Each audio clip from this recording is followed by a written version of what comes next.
Good afternoon. Thank you for watching another installment.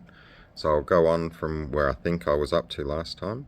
I was obviously released from the hospital. I came home with a moon boot, scripts for painkillers that didn't really help much. Found out in hospital I was actually allergic to a few different painkillers because they made me ridiculously itchy all over. So prior to the accident, we actually had a holiday arranged for my 50th birthday in October that we were flying to Malaysia. The accident happened in July, so we hadn't had a family holiday before. It was my 50th birthday, so we ended up going with me in a moon boot. By the time we got from the airport to the hotel, I could barely walk. I spent pretty much the whole of the holiday either on a knee scooter or being pushed around in a wheelchair, which Malaysia's not really the most suitable for. So we ended up cancelling a lot of the things we had planned.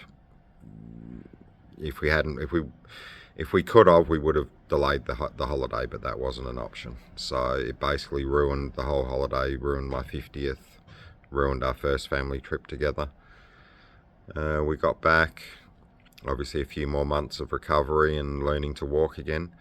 In the process of learning to walk and strengthening my ankle, I ended up with a limp, and that limp through the back injury from the accident made it a lot worse and ended up causing me a lot of back pain as well, which went on to affect both legs, and I have problems where my legs give out. I've had a couple of falls from that. So yeah, it was quite a few months of recovery.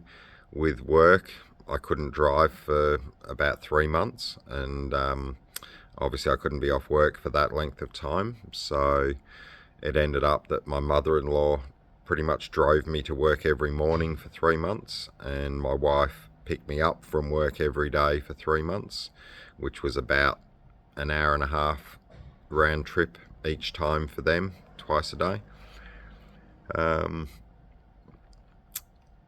Yeah, I struggled with, I was reasonably active before this, but it slowed me down in walking, doing anything physical.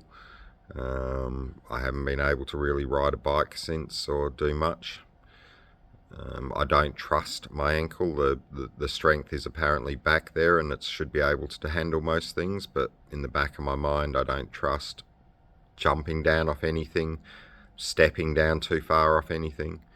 I certainly wouldn't be doing anything physical that relies me having strength in that ankle, because whether the strength is there or not, psychologically my mind tells me it isn't, so I just have panic attacks. I go to places where floors are wet, like if we go to Hillary's and the jetty's wet, I can't walk down the jetty. I have panic attacks over that because I could slip, the floor's slippery, it's uneven. So it's really restricted where I can go out in public as well, and even in the weather, if it's raining, I don't even feel comfortable walking on roads or footpaths in the wet. It's restricted my sleeping a lot, through the pain and trying to find comfortable ways to sleep. I'm down to 3 or 4 hours sleep most nights, which obviously affects my moods, makes me grumpier than what I normally am, very short-tempered, and just very restrictive on where I trust myself to go and what I'm willing to do without putting more risk or more injury available.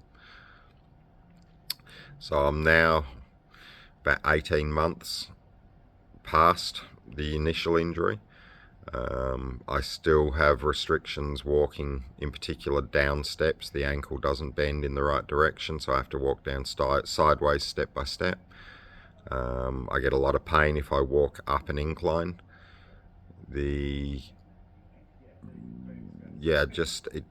Even now, 18 months later, the restrictions it still puts on me, the pain it still causes me constantly, the panic attacks, the fear, it just, for such a simple thing that happened so quickly.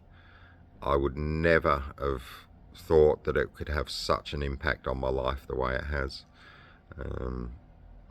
I'm just struggling with everything every day, and it doesn't seem to matter where I turn. I've been to the hospital, I've been to doctors.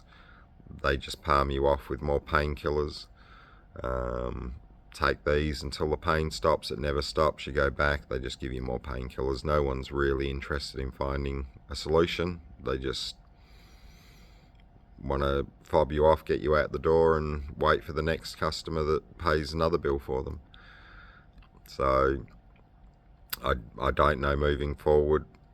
The doctors have said that I'm probably going to have more surgeries to remove the plates and pins. Probably going to have my ankle fused, which is going to restrict movement even further. So yeah, I don't know where it's going to head, or what this could lead to in the future with future injuries and pain. And obviously I'm going to be more prone to arthritis and things like that in that area as well. So again, any questions, any suggestions, please feel free to comment below. I'm just struggling daily. I want people to know, if you're going through a similar thing, you're not alone. It's in my head, it's physical, it's mental, it's affected my relationships with my family, it's affected my work, it's just affected every aspect of my life, and does every day, just for something that just happened out of the blue.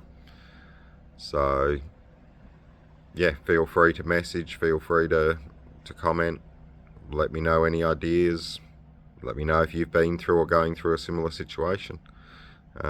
Thank you for listening again, and I'll try and post more in the future and keep things updated with my progression and what's going on.